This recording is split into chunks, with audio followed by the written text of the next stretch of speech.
Assalamualaikum warahmatullahi wabarakatuh. Selamat pagi anak-anak. Kita melanjutkan pelajaran otomatisasi dan tata kelola keuangan ya.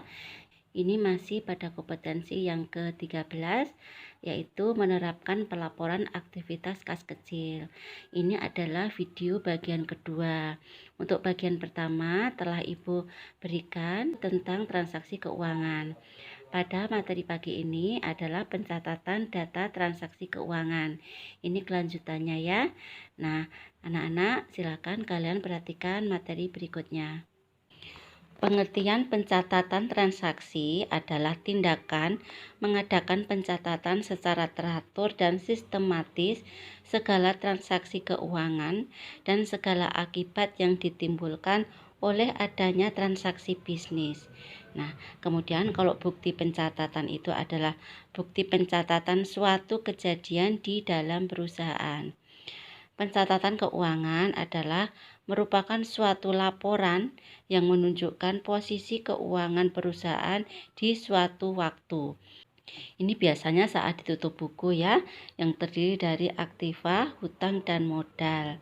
Kemudian bukti transaksi ini adalah dokumen sebagai tanda bukti yang mendukung serta mengesahkan atas transaksi yang dilakukan atau tanda bukti adanya kewajiban pada pihak lain yang masih harus dilaksanakan.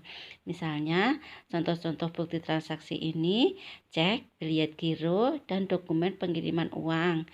Dilihat juga bukti pelunasannya atau voucher. 2. Fungsi pencatatan. Fungsi pencatatan transaksi bisnis ini adalah mengetahui efek dari setiap transaksi yang dilakukan, yang mana pada setiap akhir periode akan dilaporkan dalam bentuk laporan keuangan yang nantinya akan menunjukkan efek transaksi yang telah terjadi terhadap kas perusahaan. Jadi maksudnya gini nak ya, kalau kita itu melakukan transaksi itu berarti baik keluar uang maupun mendapatkan pemasukan uang atau penerimaan uang. Nah, itu pasti akan mempengaruhi terhadap keuangan perusahaan. Maka ini harus dilaporkan setiap akhir periode. Nah, biasanya akan diketahui berapa hartanya, berapa utangnya, dan berapa modalnya. Ketiga, peralatan dan perlengkapan yang diperlukan. 1. Formulir bukti transaksi. 2. Alat tulis. Ini bisa berupa kertas, pensil, ballpoint, penghapus, dan penggaris. Bisa juga berupa mesin tulis ya, mesin ketik, bisa manual atau elektronik. Kemudian alat hitung seperti mesin hitung manual atau elektronik. Itu peralatan dan perlengkapan yang digunakan dalam mencatat transaksi keuangan. 5. Komponen-komponen yang ada di dalam laporan keuangan itu apa saja? Yang pertama adalah neraca, kemudian membuat laporan rugi laba, terus laporan ekuitas modal pemilik, dan laporan arus kas. Kemudian yang keenam adalah tahapan-tahapan proses pencatatan transaksi keuangan. A. Menyiapkan bukti pencatatan atau dokumen sumber. Kemudian pencatatan transaksi dalam buku harian jurnal. Kemudian melakukan posting ke dalam buku besar. Siklus akuntansi dimulai dari adanya suatu transaksi dan kejadian yang harus dicatat. Jadi ini maksudnya adalah tahapan-tahapan kalau kita mau melakukan pencatatan transaksi keuangan itu ya. Bukti-buktinya harus ditulis dulu. Kemudian mencatat transaksi dalam buku jurnal. Yang ketiga ini adalah memposting atau memindahkan transaksi tersebut ke dalam buku besar. 7. Tujuan-tujuan pencatatan transaksi keuangan. Apa sih tujuan pencatatan transaksi keuangan? Yang pertama adalah dapat memberikan informasi yang berkaitan dengan sumber-sumber ekonomi, modal perusahaan, serta kewajiban. Yang kedua, memberikan informasi secara mendetail mengenai perubahan pada sumber ekonomi akibat adanya aktivitas usaha yang dilakukan untuk mendapat keuntungan. Kemudian yang ketiga, mengungkapkan informasi yang berkaitan dengan laporan keuangan perusahaan yang relevan kepada pengguna laporan.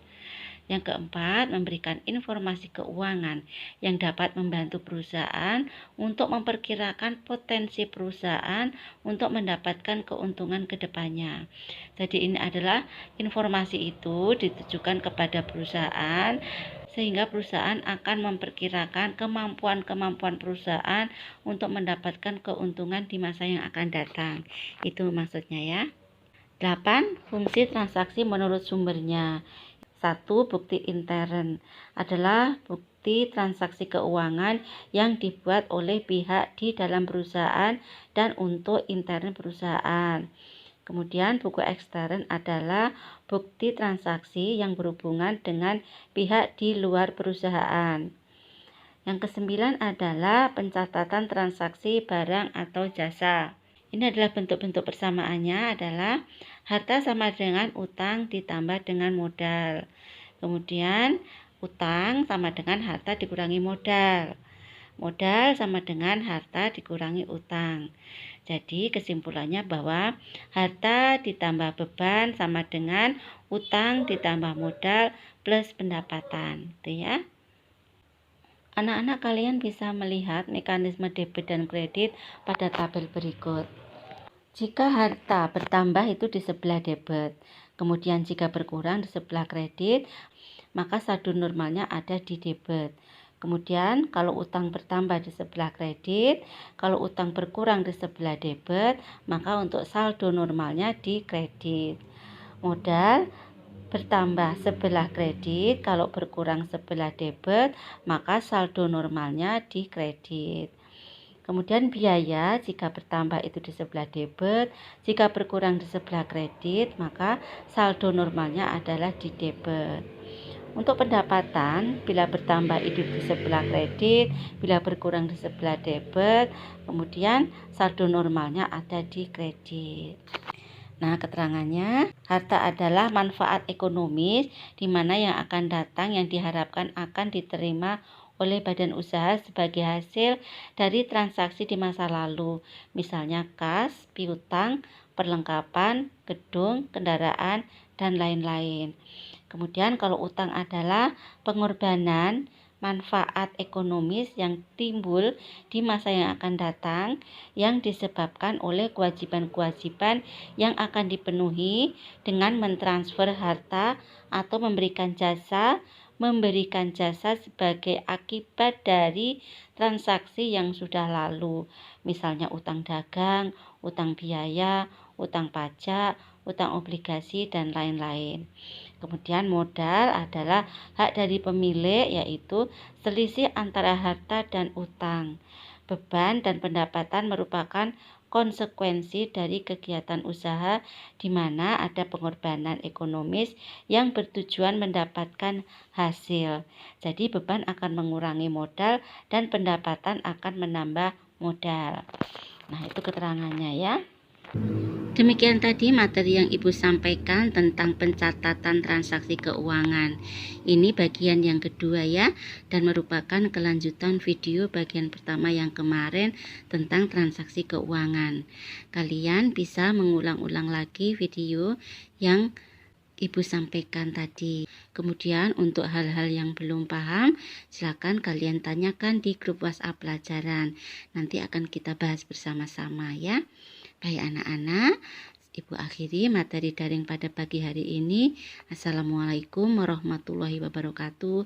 Selamat pagi.